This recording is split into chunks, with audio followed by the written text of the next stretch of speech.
Welcome to the Deep Dive. Today, we're going deep into Google's Gemini 2.0, Oh, yeah. specifically what it means for all of you software engineers listening out there. Yeah, it's definitely making waves. For good reason. Yeah, and for good reason. This isn't just another AI model that can, spit out some text. Right. It can actually take actions and execute code, It can. which opens up a Yeah. whole new world of possibilities. It's a whole new world. Okay, so let's break down this agentic thing that everybody is talking about. Right. What does it actually mean in practical terms? Yeah. Is it like having a little robot programmer sitting on my shoulder just Right. writing code for me? Not quite a robot, but you're on the right track. Okay.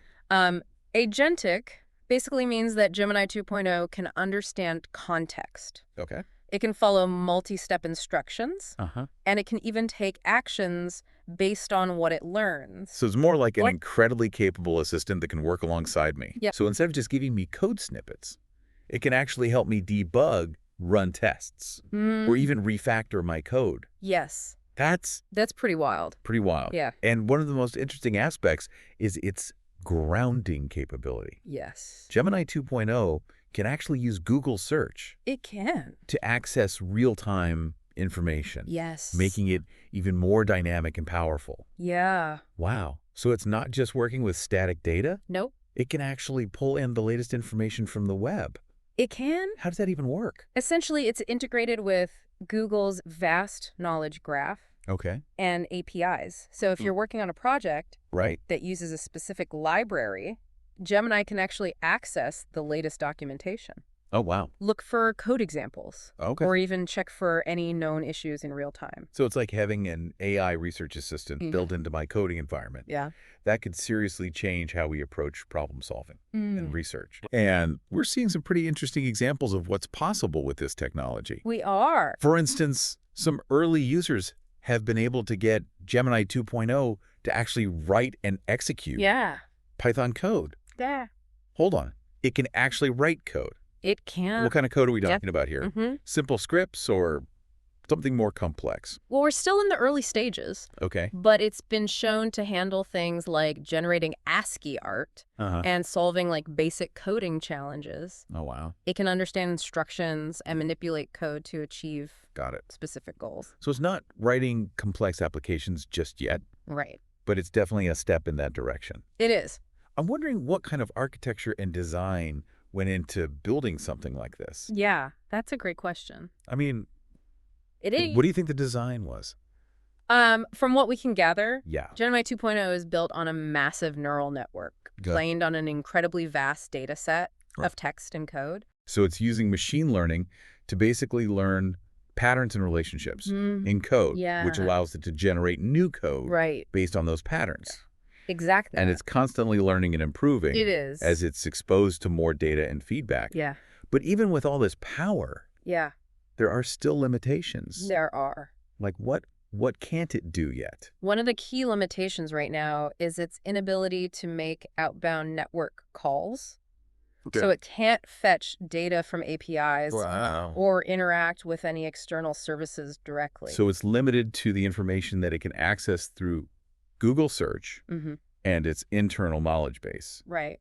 That makes sense, I guess, from a security and control perspective. Yeah. But yeah. it's important to remember that this technology is Evolving rapidly. evolving rapidly. Yeah. What might be a limitation today Yeah, could be overcome tomorrow. that's true. We've already seen significant improvements We have. from Gemini 1.0 to 2.0. Yes. I'm curious, how long did it take them to develop this new version? There's no official timeline, Okay. but based on the pace of advancements in the field, Mm-hmm.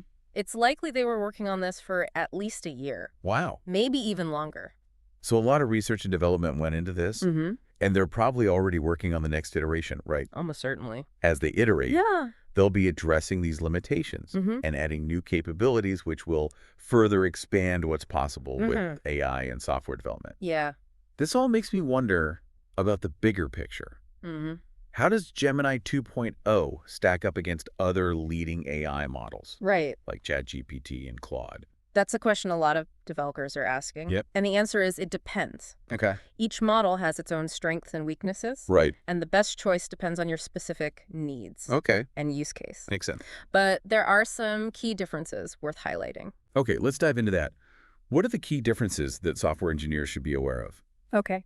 So when it comes to choosing between these AI powerhouses, what are the factors that software engineers should consider?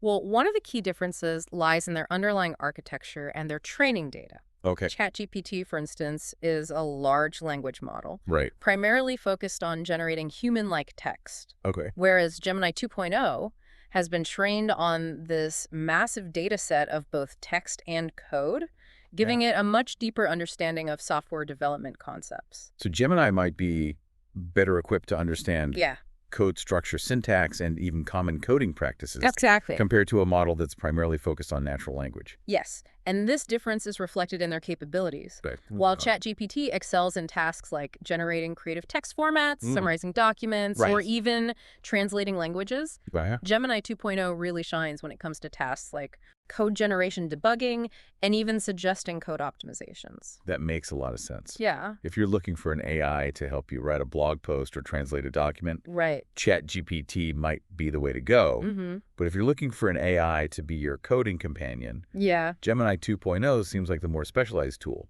right. And then you have Claude, Okay. which is known for its strong emphasis on safety and ethical considerations. So Claude might be a good choice for projects Yes. where ethical implications are paramount, Yeah. like those involving sensitive data or decision-making processes. Exactly. But how does this safety focus impact its capabilities as a coding assistant? It can sometimes be a bit more restrictive in Okay. terms of what it's willing to generate or Ah. suggest. Okay. It might err on the side of caution, even if it means sacrificing some flexibility or So creativity. it's a trade-off. Yeah. You gain peace of mind knowing that the AI is less likely to produce any harmful code. But you might lose some of the freedom and experimentation Right. that you get with other models. Exactly. And this brings us to another important consideration, Okay. speed and efficiency. Uh-huh. Gemini 2.0 is known for its fast response times, Okay. especially compared to some of the earlier AI models. Right? That could be quite slow. That's a big deal Yeah. for developers who are used to working in fast-paced environments. Yeah.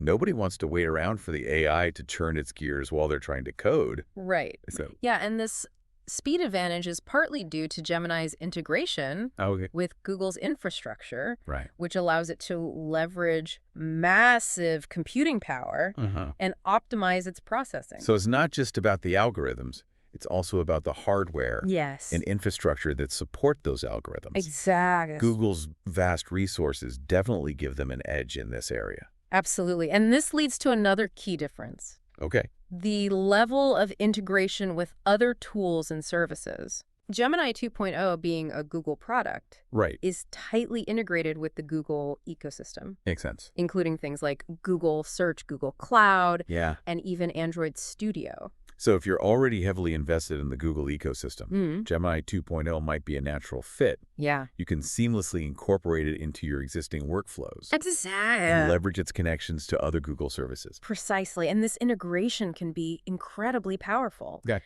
Imagine being able to use Gemini 2.0 to generate code directly within your Android Studio project, Wow. or to pull in data from a Google Cloud database to inform your coding decisions. That opens up a whole new world of possibilities. Yeah. It's like having an AI assistant that's not just aware of your code, but your entire development environment Yeah. and all the resources you have available. Exactly. And as this integration deepens, we're likely to see even more innovative use cases emerge. This all sounds incredibly promising, but let's be realistic for a second. What are some of the potential challenges or downsides of incorporating AI like Gemini 2.0 Right. into software development workflows? One of the biggest challenges is ensuring that the AI-generated code is actually reliable and maintainable. Okay. Just because an AI can generate code quickly doesn't mean that code is going to be well-structured, efficient, or easy to understand. So we still need to treat AI-generated code Yes. with a healthy dose of skepticism. Absolutely. We can't just blindly trust that it's going to be production ready without Right. proper review and testing. Exactly. And this raises the question of responsibility. Yeah. Who is ultimately accountable for the code that an AI generates? Right. Is it the developer who used the tool? Mm-hmm. Is it the company that created the AI? Yeah. These are questions that the industry is still grappling with. And then there's the issue of bias. Mm-hmm. We know that AI models are only as good as the data they're trained on. Right. If the training data contains biases, those biases can be reflected Yeah. in the code that the AI generates. And this can have real-world consequences, Right. especially if the AI is used to make decisions that impact people's lives. Mm.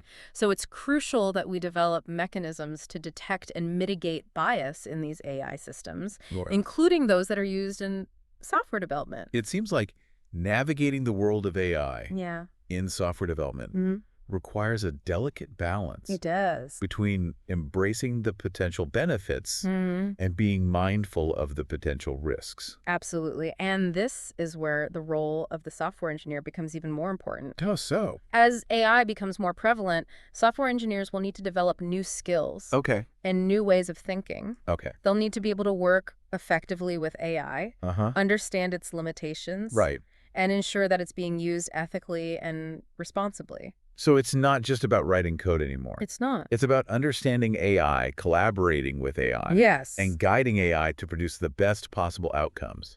Exactly. And this will require a shift in mindset. Okay. We'll need to move away from this idea of AI as a replacement for human developers and towards the idea of AI as a powerful tool that can augment our capabilities and help us build better software. So what does this mean for the future of software engineering? Will we all be out of jobs? Right. Will we become AI whisperers? Will coding become a lost art? Yeah. Those are some big questions. But I think it's important to remember that throughout history, technological advancements have often led to the evolution of professions, not their complete disappearance. Right. So maybe instead of fearing obsolescence, we should be thinking about how our roles will adapt Yeah. and what new opportunities might emerge. I agree. The way I see it, the emergence of AI in software development is less about replacing humans and more about amplifying our abilities. Okay. Think of it like the shift from manual coding to using higher-level programming languages. We didn't stop coding. We simply started working at a higher level of abstraction. So instead of writing every line of code from scratch, we might be using AI to generate boilerplate code, automate repetitive tasks, Right. or even suggest design patterns and solutions. Exactly. And that frees us up to focus on the more complex, creative, and strategic aspects of software development. Precisely. We might see a rise in roles like AI architects, Oh, wow. who specialize in designing these complex systems that leverage AI or AI ethicists, who ensure that these systems are aligned with human values and don't perpetuate biases. That's fascinating. Yeah. It almost sounds like we're moving towards a future where software engineering becomes more collaborative with AI acting as a powerful partner, helping us to solve problems and build better software. I think that's a very likely scenario. Okay. And it means that the skills that'll be most valuable in the future are those that complement AI, Like what? such as critical thinking, problem solving, creativity, and the ability to understand and interpret complex systems. So if I'm a software engineer today, what steps can I take to prepare for this AI-powered future? First and foremost, stay curious. Okay. Keep up with the latest advancements in AI and experiment with the tools that are available. So play around with Gemini 2.0 ChatGPT, Yes. Claude, and other AI models to get a feel for what they can do and how they might fit into my workflow. Absolutely. And don't just focus on the tools themselves. Okay. Learn about the underlying concepts of machine learning, natural language processing, and deep learning. Okay. This will give you a much better understanding of how these systems actually work Got it. and how to leverage them effectively. So it's not enough to just know how to use the tools. Right. I need to understand the principles behind those tools. Right. And this brings us to another important point. Okay. Develop your AI literacy. AI literacy. Yeah. Learn to critically evaluate AI outputs. Identify potential biases and understand the ethical implications of using AI in software development. So it's not just about writing code anymore. It's not. It's about understanding the broader context. thinking critically about the impact of our work Yes. and ensuring that we're using AI for good. Exactly. And as AI becomes more integrated into our lives, these skills will become increasingly valuable, Yeah. not just in software engineering, but in many other professions as well. So this isn't just a message for software engineers. Right. It's a message for everyone who wants to thrive in an AI-powered world. I couldn't agree more. The future is uncertain, but it's also full of potential. Mm-mm. And those who embrace change, stay curious, and never stop learning Yeah. will be the ones who shape that future. And on that note, we've reached the end of our deep dive into the world of Gemini 2.0 and the evolving landscape of software engineering in the age of AI. It's been a fascinating exploration. It has. And I hope our listeners feel as excited as I am about the possibilities that lie ahead. I certainly do. AI is going to change the world as we know it, and software engineers are at the forefront of this revolution. So buckle up, embrace the challenge, and let's build something amazing together. Until next time, happy coding.